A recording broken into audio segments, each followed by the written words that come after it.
without.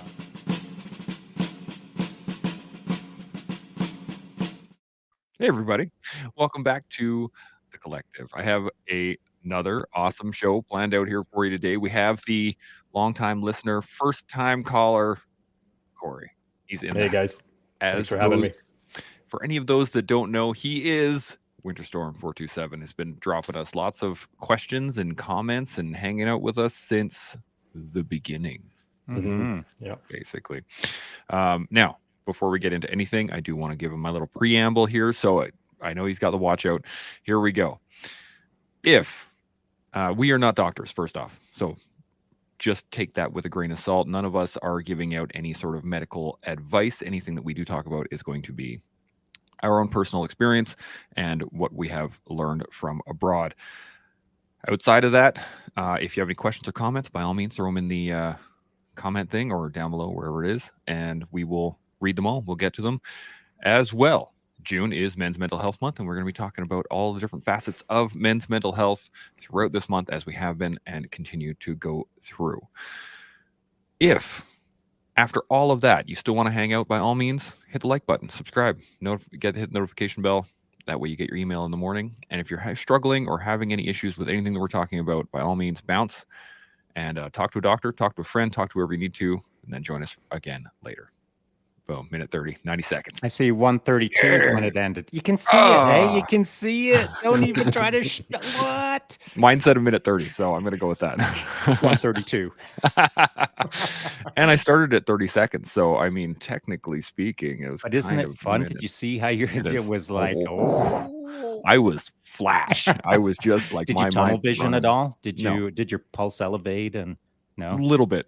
All right. A little bit. Yeah, I was excited. It's good. I wanted to put on a good show for Cory here, so it was a good show. Good showing. That. Yeah. Good show is yet to be determined. Good show. That is correct. Yes. So, yeah, as we were saying earlier, Cory's been here since the beginning. So let's first off, what are your thoughts on the collective, on this whole kit and caboodle that we've conjured up?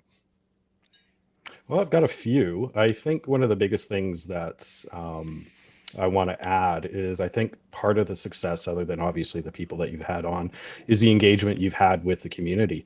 Myself in particular, I think that as a collective, as a podcast, when you get input from your listeners, when you get input from your viewers, and not necessarily tailor your podcast, but take heed of it and listen to what people are saying, I think you get a lot more engagement. And I think that that's one of the things that you guys have really excelled at.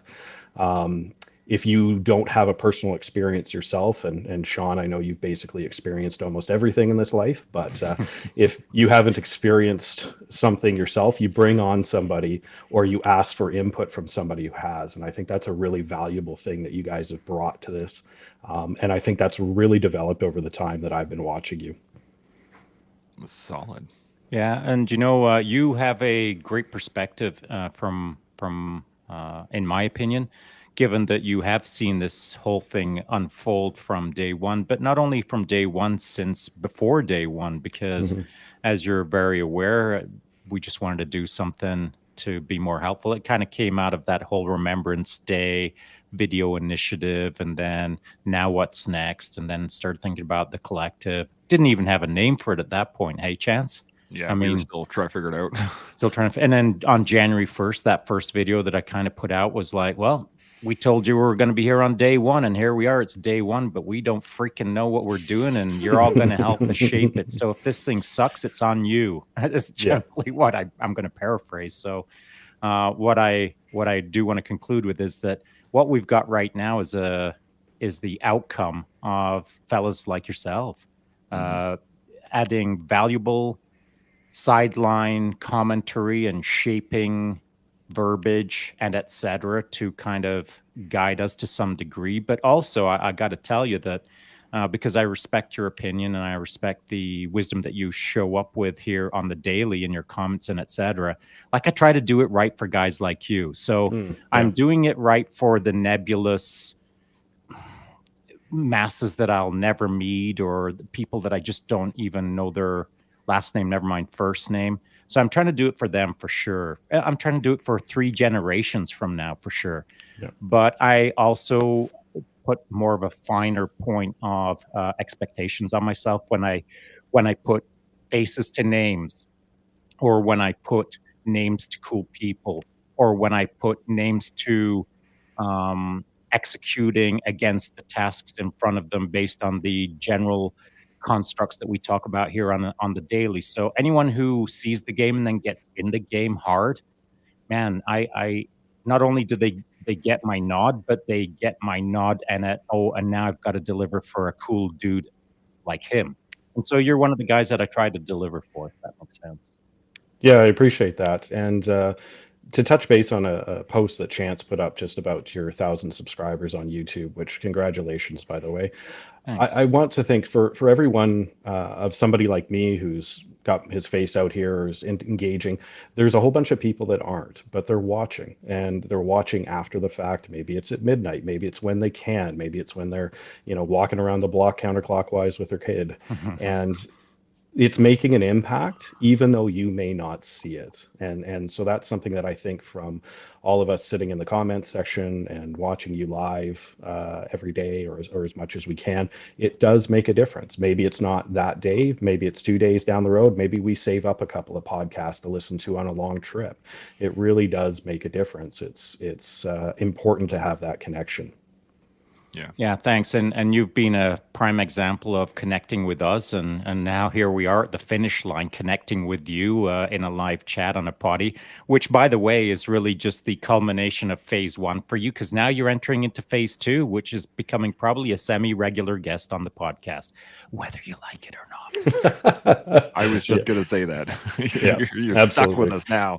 Yeah.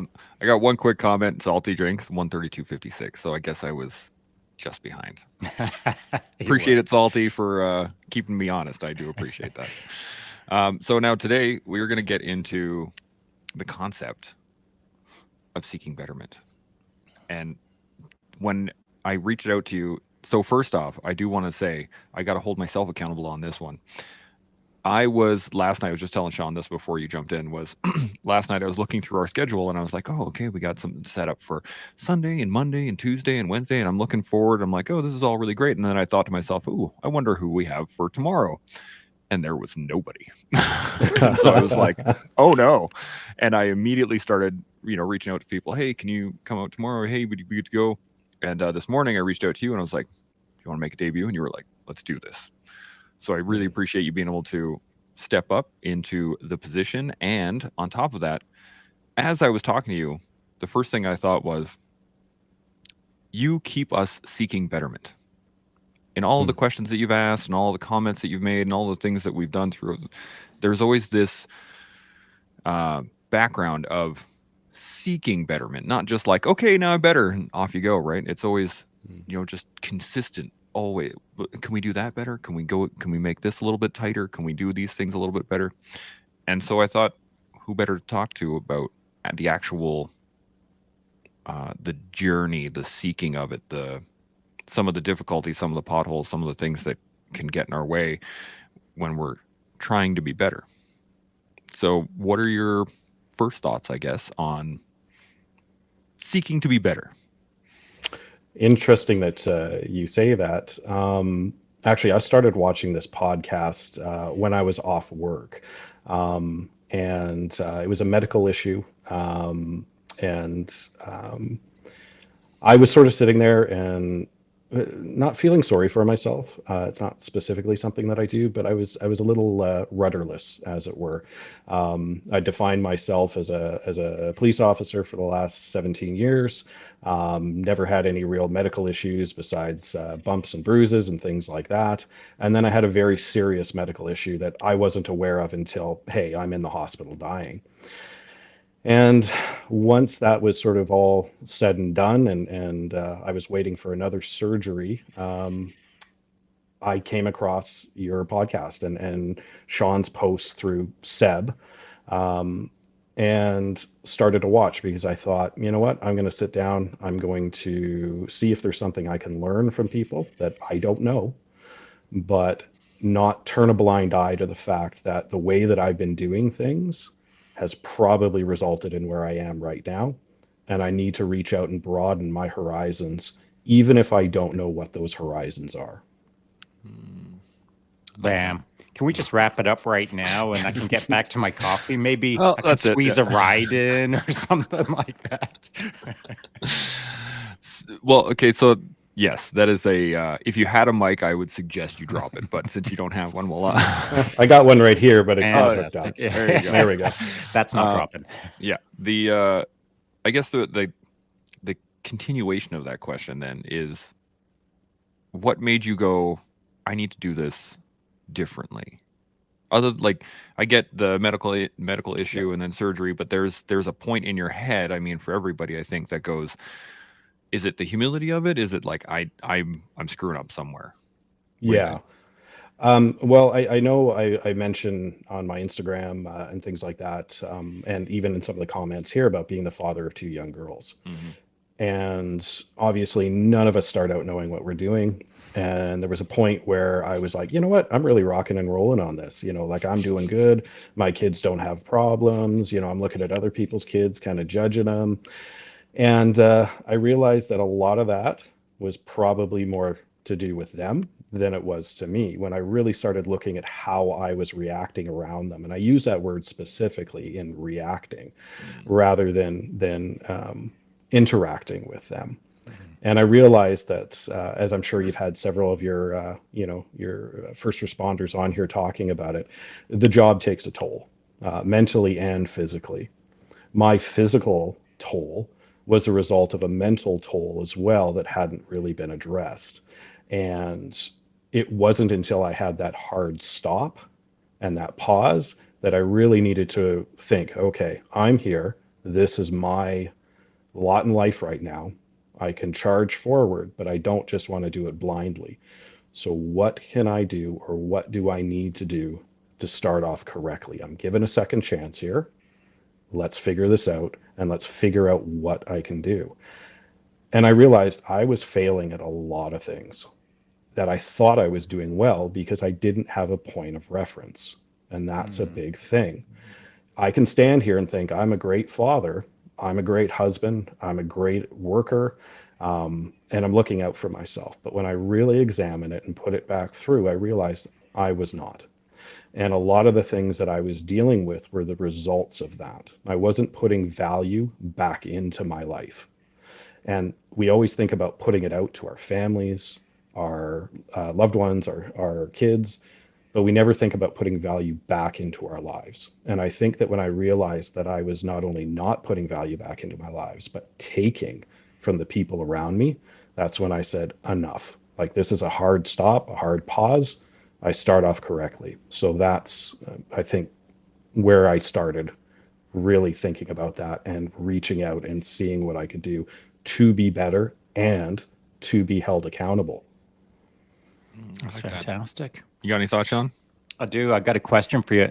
I might not have many thoughts on this episode because it's just going so beautifully. I'm just going to interject a question and then see where it goes from there. At what point, so through Seb and then myself and then the collective, you started kind of eyeballing what we've got going on. What was it? No, maybe not. What was it? When was it that you thought to yourself, there's something to what I'm listening to right now?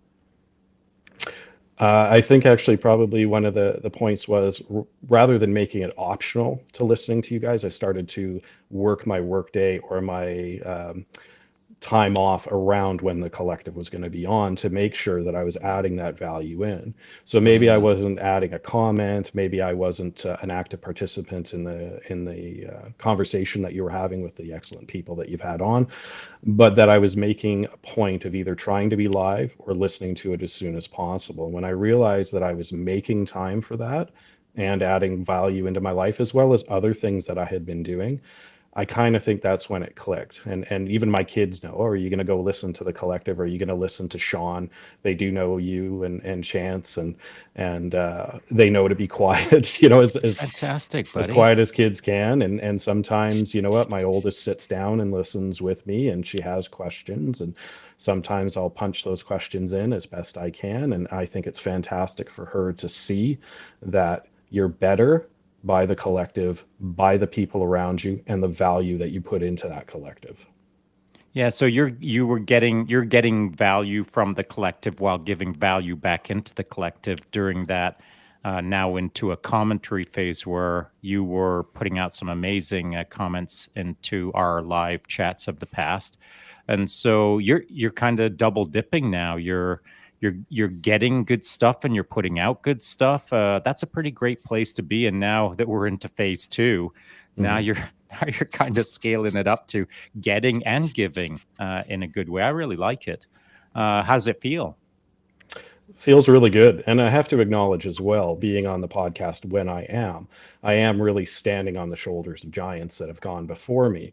And I'm not talking about something as simple as those in the same profession as me or those with the same experiences as me, but anybody who's had the guts to come up, Yeah. sit down, and talk. And I know we're talking about men's health and seeking betterment here. It's really about also being vulnerable enough to open yourself up to say, I don't know. And that's okay. I don't know is perfectly acceptable as long as it's followed up with, what do I do? Standing there saying, I I like don't that. know, standing there saying, I don't know is never acceptable. If you're willing to move forward and understand that the base part is that you don't know, and now the secondary part is, I need to know, and where do I find out? That's where you get that. And that's where standing on the shoulders of giants really comes into play and adding value back in. When like it. so quite some time ago, Chance and I were kind of agreeing it'd be good to get Winter on. Let's get freaking Winter Storm on this bad boy. And Mhm. the reason that I started thinking about that is it's un, unlike today where Chance didn't have a guest. That's not why we're having you on. We've been wanting to get you on for Yeah, a while. absolutely. We have been, yeah. Let's just clear that up. Yeah. I'm the panic guest. That's fine. Yeah, right. So we have wanted to get you on for a while, and I'll speak for myself. The reason I wanted to get you on for a while is because it's not that you're a rare bird, but what you have demonstrated is the rarity of someone who listens thoughtfully to someone who is talking in a live chat, and then either quickly or deeply, whichever one you prefer, considering what has just been said and diving to a level deep enough that you are coming back with comments that are really thoughtful and really considerate of what's being said, not considerate of the person, but considerate of the subject material that is just being dropped 12 or 20 seconds prior.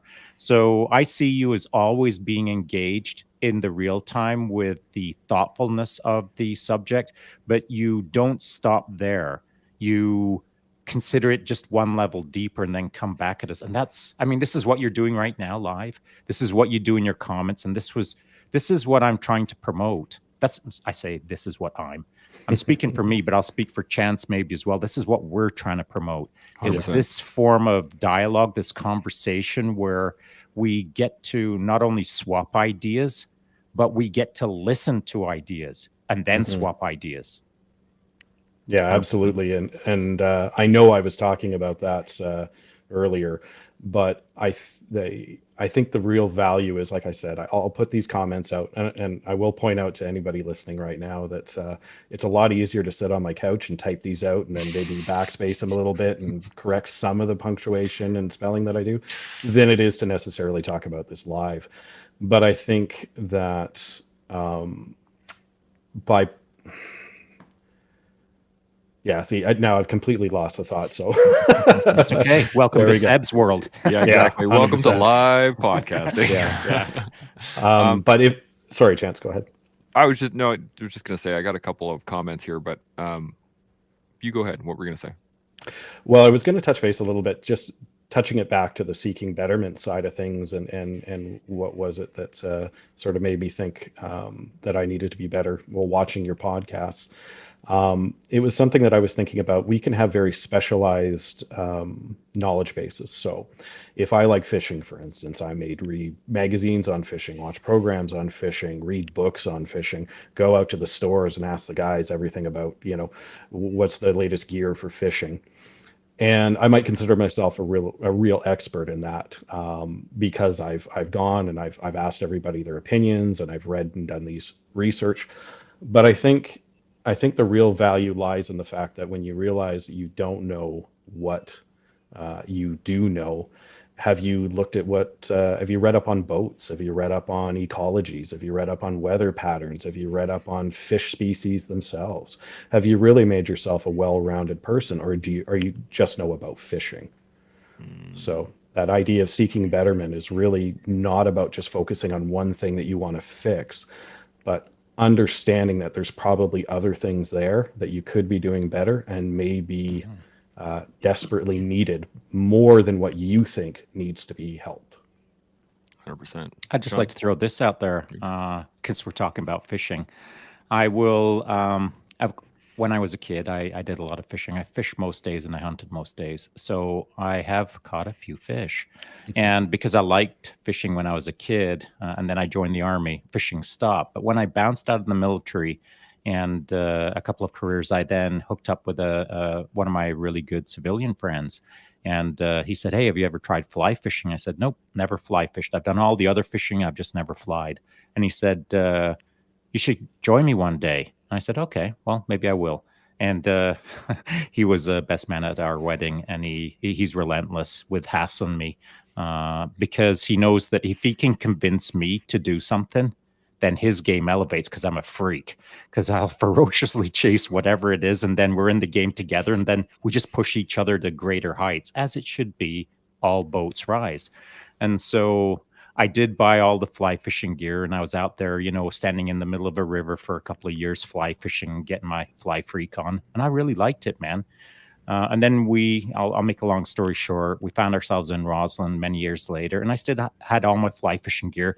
I had the mega rod, I had the mega reel, I had the vest with all the mega stuff in it, the Gore-Tex waders, all of the stuff. I could have been a documentary, but it was just sitting in my basement, not really being flied because I was riding, I was doing this, I was coaching, whatever. I was busy, and fly fishing wasn't my focus. So I'd seeked my own betterment in fishing through a subcategory called fly fishing, which was really just a proxy to hang out with my buddy and learn a few things that I had never been exposed to. But here's the best part. In seeking betterment, and I hadn't thought of this until just now, or until you started talking, Winter, and it is this. I wasn't using that stuff, and then one day I was up in our bike shop, and I won't mention the individual's name. He'd had a bad accident. He was kind of busted up. He couldn't ride his bike, and he was kind of bummed. He was sitting at home kind of dragging his arse because he was sad. And I said, "Hey, man, have you ever done any fly fishing?" He said, "No, I can't afford it." I said, "Now you can. You've got all my gear. I'll be back here this afternoon." Went home, grabbed my stuff, drove it back to the bike shop, put it down on the desk, and I said, "It's yours." He said, "What'd you want for it?" And I said, "Nothing. Take a photo of your first fish. Get after it." And dude, isn't that seeking betterment for another person? Yeah. So if you're in the game of fishing and then one day you realize you're not fishing, one of the greatest gifts you can give is teach another man how to fish, metaphorically. But in this game, it's actual. And so I think it's a nice interplay with the seeking betterment aspect, that it's not self-focused per se. It can be focused on others that helps us focus on ourselves, and all of that, the snake eats its own tail sort of idea. Well, that's kind of what we're talking about, I think. Yeah, I think so. Cory, you got any thoughts on that? Or I got some comments I can hit. Oh, I'd love you to get to the comments. I always wait for you to get to the comments. Okay. Salty Jinx hits it up. I found, we were talking earlier about when he figured it out, and he said, "I found it kicked in when my physical health started to surpass the mental health issues on the way down. It was a hard bounce, and I just started.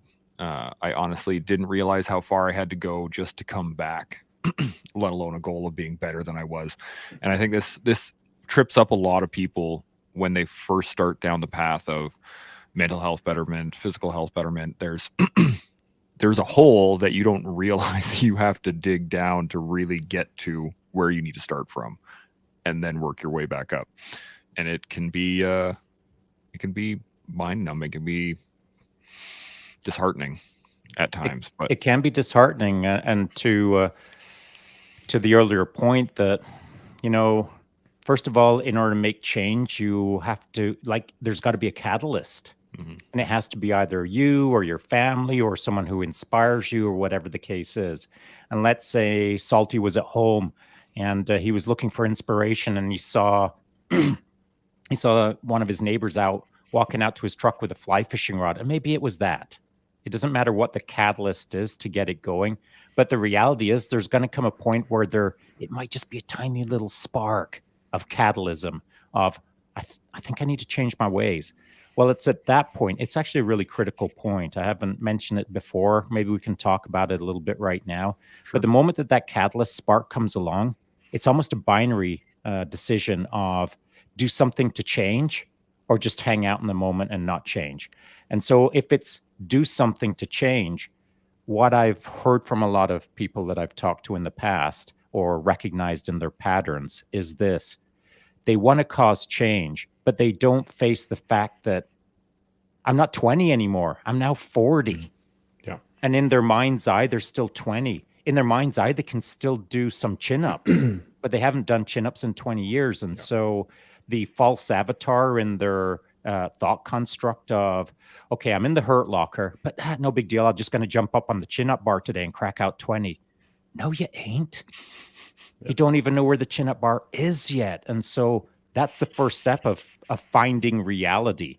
And the moment when you decide, oh, I'm just going to change it all, and this should be easy peasy because that's what I did when I was 20.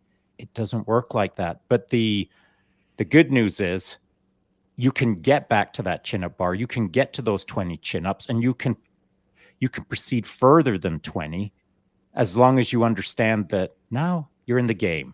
Now you're getting to work. Half an inch every day, a foot every day, a mile every day. It doesn't matter what it is. You get to control the velocity and the distance each day.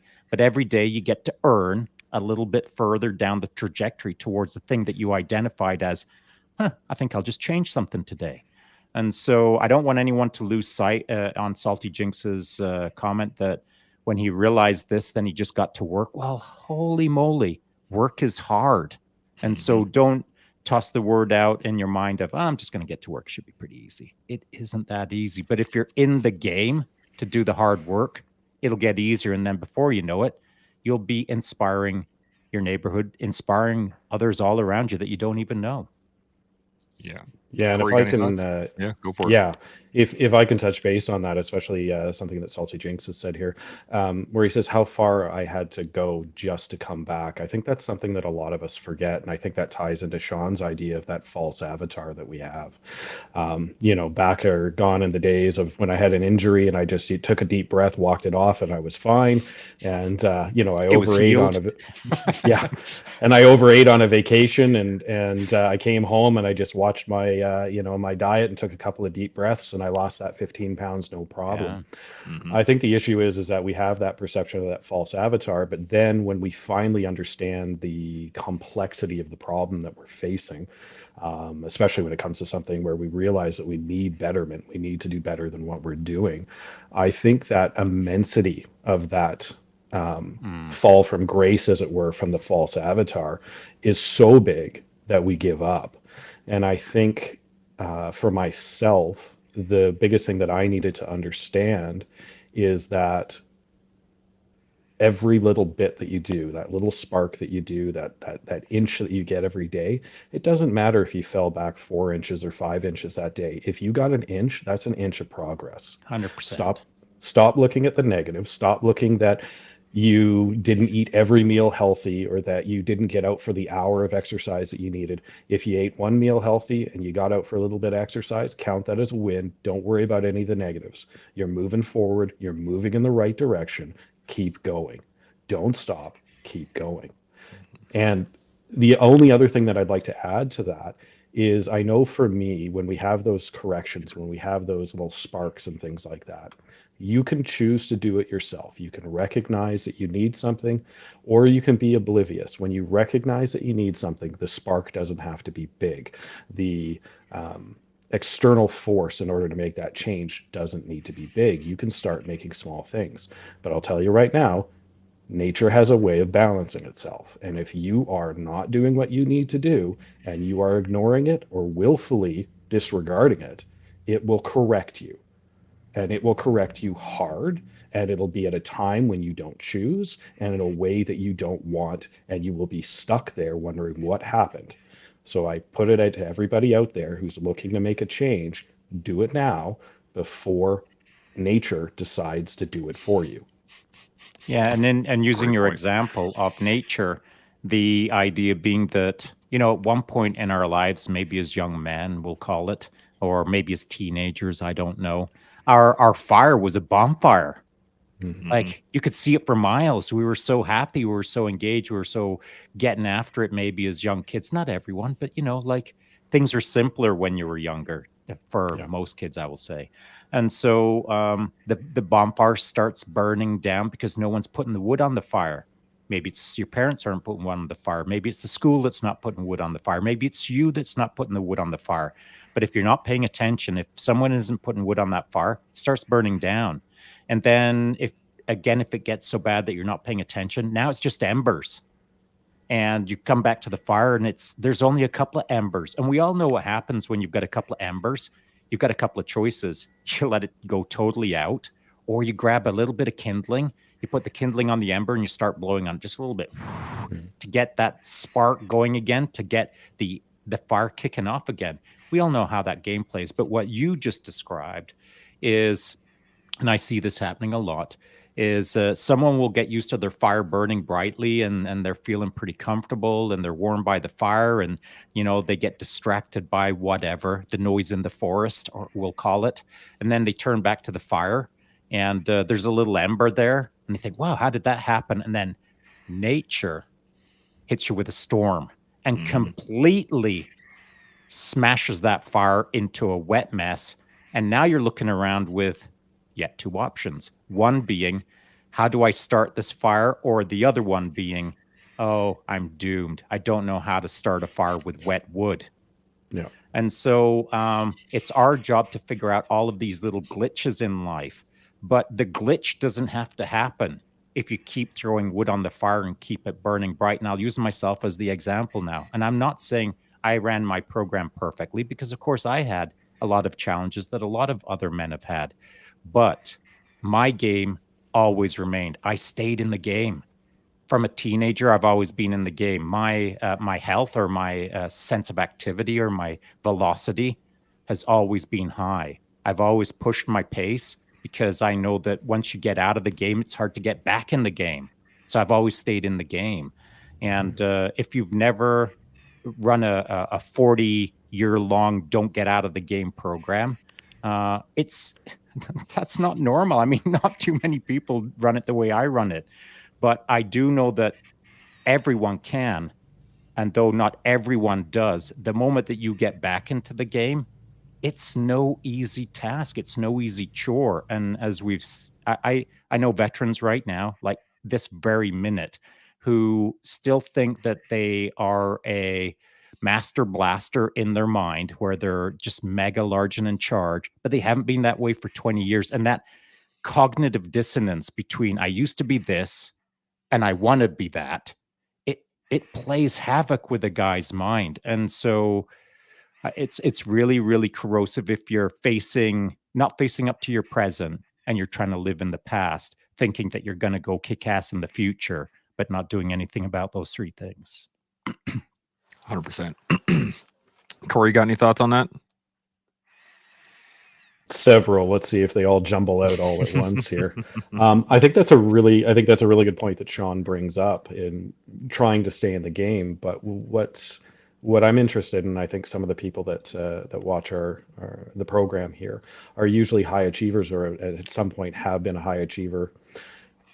What is your thought, Shaun or Chance, regarding somebody who was in the game, has finally realized they're not in the game, even though they thought they were still in the game, what's the step moving forward if they identify that they're a lot farther behind than what they thought they were?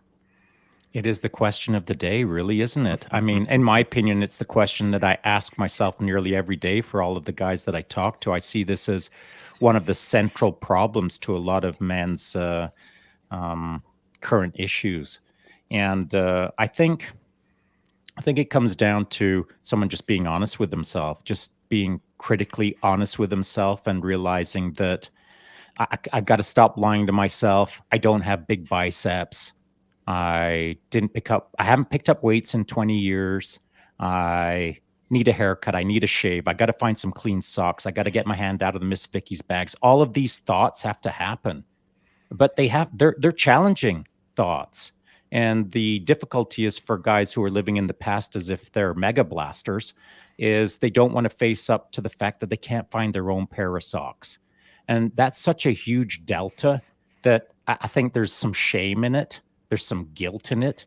There's some misrepresentation in it. And when they step out their front door and they wave to the neighbor with a smile, they know deep inside that they don't even know where their dirty socks are, never mind clean ones. And so that is a real dissonance in modern society as I see it. A lot of people trying to represent something that they know they're not, and never getting right with those two things. If you can just dump all of your garbage, all of your mental garbage, start with a clean slate of, well, I've got some work to do, but that's good news. Now I can get to work. The bad news is never having that thought, never getting to work, and standing on your front doorstep every morning, smiling and waving to your neighbor, and every day just slipping a little further back in the betrayal of your own mind. I think it has, you hit the nail on the head there, Shaun, for sure. I think the additional side of it is fear. I think a lot of it is just fear. Fear of looking at yourself, fear of knowing that you're not what you used to be, fear of having to actually do the work. I think a lot of it comes back to just general fear of what is. And I know for myself, who, like, you and I have had these conversations a couple times on the show as well as off, was the fact that I was afraid of actually looking at what is. Right. And what is right now is I'm a 40-year-old dude who hasn't been in the Army for 10, 12 years, whatever. And I haven't done anything. Right. That gap of time that I was looking at as, it felt like it was yesterday that I was still in the Army. No, it wasn't. It was like 13 years ago. Right. And it's that fear of looking at it and going, right, this is where I'm standing right now. Okay, where do I go from here? And then as you said earlier, Cory, you were saying, asking the question about, I don't know. Mm-hmm. That's where the fear kicks in again, right? Because you go, oh, okay, well, now I'm here. What do I do? I don't know what to do. Oh, no. And then that can spiral into this deep, dark hole of, I don't know. And fall down. I was going to make a comment earlier about, seeking betterment it's kind of like a leap of faith, in that you kind of have to throw yourself off the cliff, like, okay, here we go. But it's not. It's actually like building a staircase. You have to, at first, recognize the distance that you got to go. You got to do the math. You got to figure out how, what your run and rises are. You got to figure out all your steps, and then you have to start the construction of it. And in any construction project, the first thing you have to do is actually strip stuff away. You can't build stuff on bad foundations. So you have to reset a foundation, and you have to, et cetera, et cetera, et cetera. So there's a whole process to just beginning the stairway that's where the fear comes in. Because I don't know how to do foundations. I don't know how to strip away this stuff. I don't know how to do that. Without the actual seeking of betterment, which is what you actually said right at the very beginning of, it's not just that you don't know. Where do I find that information? Who's got it? Where do I go? How do I do And that's how you get yourself out of that hole, or take that leap of faith, or whatever analogy we want to use. Yeah. It's about asking the questions at the very start of it. Sorry about that. No, go for it. And interestingly enough, to touch base with what you're saying, I was thinking about it that really honestly, um, the opposite of seeking betterment is really ego and shame. And I know Dude, Sean 100%. mentioned on that. And I was thinking about it when I was younger, and thinking about all the things I wanted to do in my life. I wasn't set up, or I didn't set limits on myself because I didn't have expectations of myself at that point. To me, anything was possible. So if I wanted to go be a doctor, I wanted to go be an astronaut, I wanted to be a bum, I wanted to invent something, all I needed to do was figure out how and then go do it. So seeking betterment was just simply deciding what I wanted to do and going and doing Mm-hmm. it. And obviously, there's always going to be a point where maybe you're not, you don't have the knowledge to go do this, or maybe you don't have the technique to do that. But until you go and do it, your brain when you were younger was like, I'm going to go seek what I need to seek in order to go do this. I want to go be an astronaut. Well, maybe I got to go talk to an astronaut and see if I can do what he does. I probably can, and you don't realize that. But as you get older and you've lived your life and you've done some things and you've taken some pride in some things that you've done, you maybe consider yourself better at doing things than some other people, but you haven't had to test yourself in a while. All of a sudden, that ego and shame come in when you start realizing maybe I'm not as good as I remember, because you have that experience. And sometimes maybe even the more experience that you have, there's that disconnect between what you are and what you were with your experience. So I know, Chance, you were saying that you haven't been, in the military for 12, 13 years. And when you realize that there is such a disconnect there, it's not to say that you're any different, but that ego and shame start coming in, which is, I'm as good as I was, or maybe I'm not. Oh my God, I'm not. Everybody thinks I'm a fraud, and they just haven't had the guts to tell me that they think I'm an idiot. And between that ego and shame, all of a sudden it's now I'm going to go hunker down and hide, and I don't want to learn because I know what I know, goddammit. And I'm not going to go ask anybody, because that would be, I don't know if I could take it, because they would know that I didn't know what I thought I knew. 100%. Sean, you got any thoughts? So many? So many thoughts. many. Who should I talk about?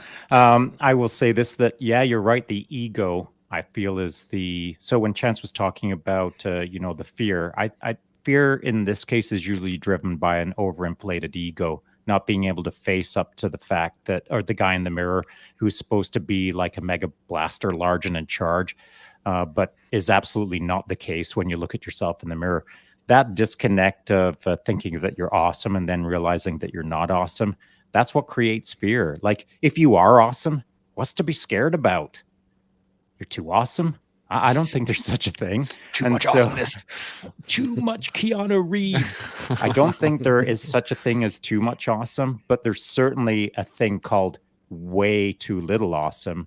And that's where it creates the ego disconnect between, I am awesome, but I'm not awesome. And the moment that you start realizing that you're not awesome, that fear can start to become paralyzing, particularly if you're a one-dimensional individual. So if you've only had one career in your life and you've never done a thing beyond that one career, you've never traveled the world, you've never traveled outside of your town, maybe, I don't know.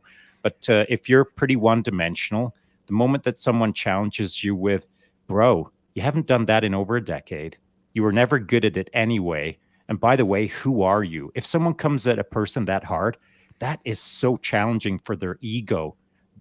They'll mismanage that moment when someone comes at them hard. But guess what? We're all coming at ourselves that hard every day in our own minds, silently, corrosively, almost evilly, because we just won't face ourselves. We are our own worst enemies if we lie to ourselves every day. And so if we can't pattern interrupt that program, it's the responsibility of someone around us. I do it on the regular with anyone who pretends to be an astronaut but doesn't know how to spell it. I will challenge them. And it's not because I have a whole pile of free time and my hobby is challenging people. I just understand that people have to be challenged in order to move out of the false construct that they have for some years that have developed them into a non-performer. I don't enjoy being around people who non-perform, who could mega perform, but the only thing that's holding them back is their own lies. These are things that are easy to fix. They're all mindset things. No one has to grow hair. No one has to lose 1 million pounds. No one has to wear clown shoes. No one has to do anything to change their mind in a split seconds. And I've said this before to athletes. I think you guys may have heard me say it. The moment that anyone joined me, like on day one, one of the first things I would say to them is this: you're not an amateur anymore. You're a freaking professional. That just happened now. The moment that I said that, start thinking like it. Change your mind in a split second. Don't use that word amateur again. We're approaching things professionally. You'll start thinking like a professional. You will handle yourself accordingly. Represent. And the moment that someone hears that and they start telling themselves that in their mind, they didn't gain an extra 4 pounds of muscles. What they did was they gained an ability to pursue with self-belief that they can be more than they are right now just by simply shifting their mind. So no one has to go out there and do 100 crunches today. They've just got to crunch their mind into being better. 100%. Cory, you got any thoughts on that, or I got some more comments here? What do you got? Yeah, just really quickly on that. I think Shaun's really hit the nail on the head there. It's something where, especially as we get older, perhaps maybe we're not as big and strong and as fast as we thought we were, but that doesn't mean that we have to stop seeking betterment. And one of the easiest and sometimes most neglected portions of that is our mind. It's something that we don't focus on necessarily when we're younger, but it's something that has such potential. And really honestly, it doesn't stop. There are obviously slowdowns as you grow older and things like that if you're not using it, and that tends to speed it up. But you have such a potential to do more. Challenge yourself. So that doesn't mean go out and learn a new language. It doesn't mean go out and learn everything about fly fishing, reading from books. What it means is challenging your perceptions of yourself and the things that you've held as fact for a long time. It doesn't mean they're not fact. It doesn't mean that you shouldn't hold on to whatever it is that you're holding on to, but challenge that. Ask yourself, why do I believe that? Why do I believe I'm still a tier 1 operator? Why do I still believe I'm top of my class? Why do I still believe that I can do all the things that I think I can do? Re-examine it, use your intellect, challenge yourself, and if those things hold true, then great. But if they don't, figure out why. Really challenge your entire perception of what you're doing. Hope is not a plan. So hoping that you're still the same, but never having to prove that, or being afraid of having to prove it at the wrong time, is never going to help you out. Put the reps in intellectually. If you can't do it physically as well, do it physically if you can, but intellectually, start putting the reps in, start challenging yourself, seek betterment that way. It's pressure testing yourself. And I think that some people consider pressure testing as a negative because that'll make me sweat. That's too hard. That's too aggressive. That's too whatever. I think that pressure testing is mandatory, not just on like BJJ mats, or not just. I'm looking at your setup behind you, not on the rack. That's pressure testing us in a way, but. What I see the most common failure in respect to pressure testing is the mind, as you just stated. And if there's someone out there thinking, well, how do I pressure test my mind? Grab a book, listen to a podcast. And if you're listening to this right now, congratulations, you're pressure testing yourself.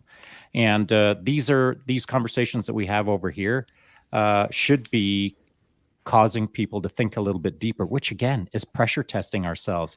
We're pressure testing our sense of what's right and wrong, or who we are, or how society works, or how do we get better, or how do we get worse. All of the subjects that aren't typically talked about. If you're listening to this right now, you're pressure testing yourself. And congratulations, you're on the path to excellence. If every day you can hang out over here and just pressure test yourself a little bit, you're all the better for it. And by the way, the moment that you get better at it, everyone around you gets better at it.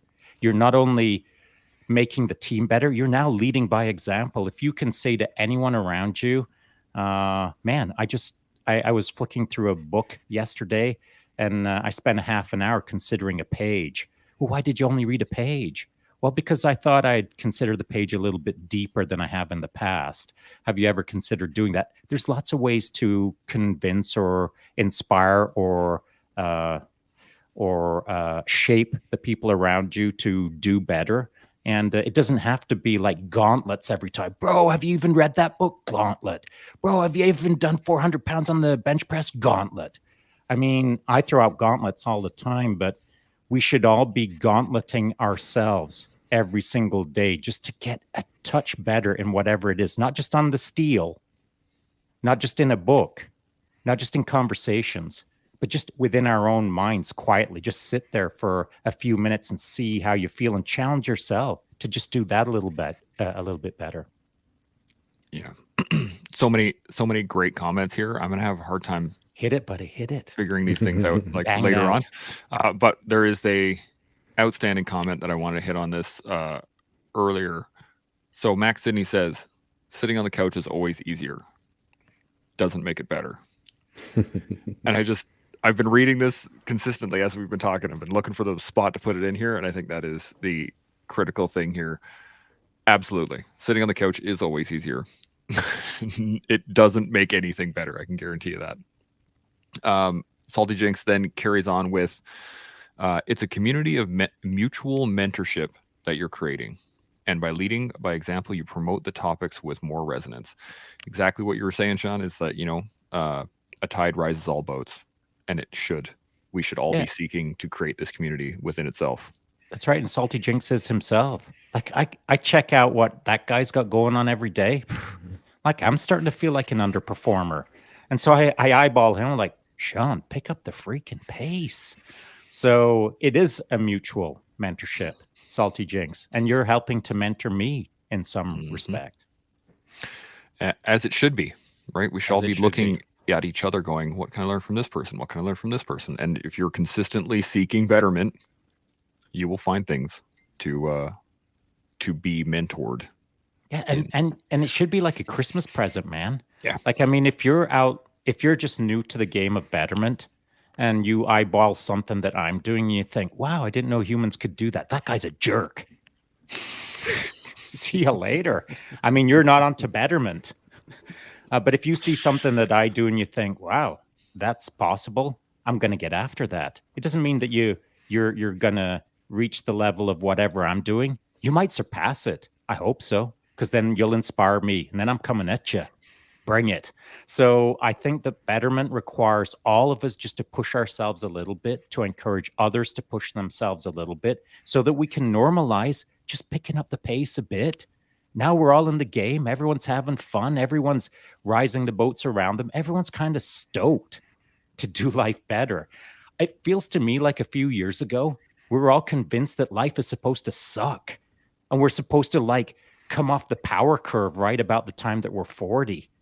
Forget that.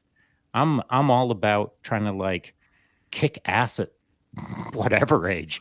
So betterment to me is forward trajectory, never settling onto the couch. I'm not on a couch right now. I've never had a chair in my office in over 10 years. Everything I do is standing at my desk. And so the level of comforts that we can become accustomed to, start stripping some of the comfort out. Find ways to make it more difficult. Once you start embracing hardship instead of embracing betterment, that's not a bad way to approach betterment as well. Cory, you got any thoughts before I had a great thought in my head, but you got anything before I jump in? Go right ahead, Dal. Okay. I'd like to listen. So, in video games, I know Sean's going to start laughing about this, but in video games, especially racing games, there's a thing called a ghost. And what happens is you do a lap and you do your best lap or whatever, and then it creates another image of yourself as your best lap. And that's your ghost. And you will race against your ghost consistently over time. And you try to, continually do it better. And the image popped into my head of, I'm sure you guys have done this. You've been on a run or a ruck or something like that with your friends, and that person just, their pace starts to pick up a little bit, and then you kind of smile and your pace starts to pick up a little bit, and you start to get that little back and forth, and you're running. That's what you got to do with your ghost. And that your ghost was yesterday, right? And if you can just push yourself just that little bit, find that little bit of a line that's tighter than previous day, or that little bit of a corner where you don't break quite as hard and you make it out the other side. Those are the things where you seek betterment. And it's in those little things. It's not in the massive things, right? It's not like tomorrow I'm going to be an astronaut. Huzzah! Tomorrow I'm going to kick Sean's butt at mountain biking. No, it's about... You might. Oh, maybe. You might. I'm coming for you. Yeah. But that's the concept, right? Is you're trying to find a little line to beat your ghost from yesterday. And if you can keep doing that every day, that's seeking betterment consistently. If you don't mind, I'd just like to play off of that for a sec, because I think that's an important aspect of betterment, is having a ghost to chase, gamifying life to some degree, and not making it negative. Like, I love chasing a good ghost. And so I will give you a practical example. When a long time ago, I bought a training device called a CompuTrainer. It's basically like a bike trainer that you lock your bike into, and then it will give you wattage and all kinds of data stream as you're pedaling. And as one of the very early CompuTrainer owners amongst all of the people that I knew, there was a tiny little program that you could load on your computer screen, and you were chasing a ghost. And, it didn't matter what you put out, 250 watts, 300 watts, 350 watts, didn't matter. The ghost was always just edging you, and you were always trying to nip at its heels, like a lot of races, by the way. And so after a little while, I thought, why am I playing this game? It's kind of a dumb game. That ghost is dictating how I'm supposed to respond in the moment. You know what? Forget about this ghost. I'm going to own my own destiny. I'm going to freaking crush without a ghost. I'm going to set the pace. I don't need anything to entice me to go hard. I'm just going to freaking own this whole thing. And so there may be a point where you need to chase a ghost. But please, for goodness sakes, don't think that that's a lifelong plan. It might only be a 10-minute plan. It might only be a 10-year plan. But at some point, you've got to realize that you're now the ghost. Don't chase anything. Have the ghost chase you. I like that a lot. Cory, you got any thoughts before I hit some of these comments? Yeah, I think the ghost analogy is quite good. And the whole idea is, yeah, you're seeing that it's setting the pace, but you're going to improve on it. You're going to do better, and you're going to become that ghost. Your best days are behind you only if you decide they are. Nobody else decides that. So if you decide what and how your days are going to be, and what and how they're going to be the best that you can do them, then you're the one setting the pace at that point. I like that. Yeah, and have a realistic expectation or calibration of what your best is. Look, when I was 30 years old, I used to look up, 30-story towers and levitate my way up them. But I can't do that anymore. And so, but the things that I do on a daily basis, I smash. But I'm not smashing like a 30-year-old. Now I'm smashing like a 60-year-old. And here's how my brain works. Because I can't smash like a 30-year-old. I'll smash like I am right now, and I'm happy with that. But guess what? I'm going to beat that 30-year-old, because that 30-year-old was pretty physical and pretty blah, blah, blah. But he was not as intellectual as I am right now. So for me to offset the diminishing physicality of my body, I have rapier-like created a sharper mind. And it allows me to not fall back or by retreat. It allows me to fall into a comfortable position of whatever the world brings. I may not be able to front thrust kick all of the problems out of the way, but I'll front thrust kick them with my mind. And so never, ever lose sight of our world isn't just a physical world. A lot of the stuff that we're doing right now is intellectual in the virtual domain. And I'll take a guy with a rapier-like wit 10 times out of 10 over someone who can curl 50 pounds. 100%. Cory, got anything before I hit these comments? Oh, let's hit those comments. Okay. So we got Carl hit us with, I believe that part of seeking betterment is also having a genuine accountability, both personal and external. Yeah, 100%. Self betterment, self accountability, and group accountability. 100%. Salty comes in with, I think it's the concept of building a what if and one more step mentality that allows us to build new habits one at a time till they are routine and pile up, leading us in a positive direction. I like how he puts this. The correction that I need to make here on myself regularly is he says here allows us to build new habits. And I keep thinking of I need to break old habits, but it's not that. I just need to build new habits. So I appreciate that, Salty. That's a great point. And he finishes off with, there's always going to be someone who doesn't believe in your goals, and it's on you to manage them and get there. And it starts with your attitude and your mindset. 100%. That is a fact, but I'll tell you, the person who shouldn't be disbelieving is yourself. You got to start with you. You got to believe that you're capable of it. And guess what? It doesn't matter if anyone believes it or not. In time, they will calibrate. They will see. Just like I see with you, Salty, there was a time when people wouldn't have believed that you'd get to where you are right now, but you have. And that is the proof in the pudding, which is what I love. Deeds, not words. And we are just about over time here. We're actually just over time here now. But Cory, any final thoughts on seeking betterment or anything else we've touched on? Be continuous and be genuine when you're seeking betterment. Understand what it is that you don't do well, but also be kind with yourself about what you do well. I like that. Shaun?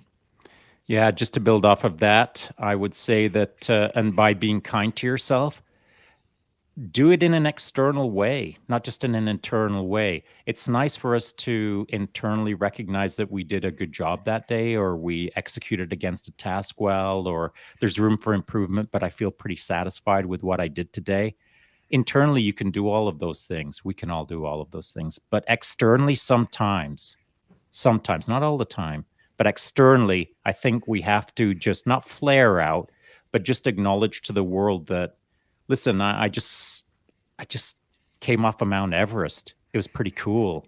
And I didn't plan on doing that last year, but I did it this year. And you know what? Y'all can too.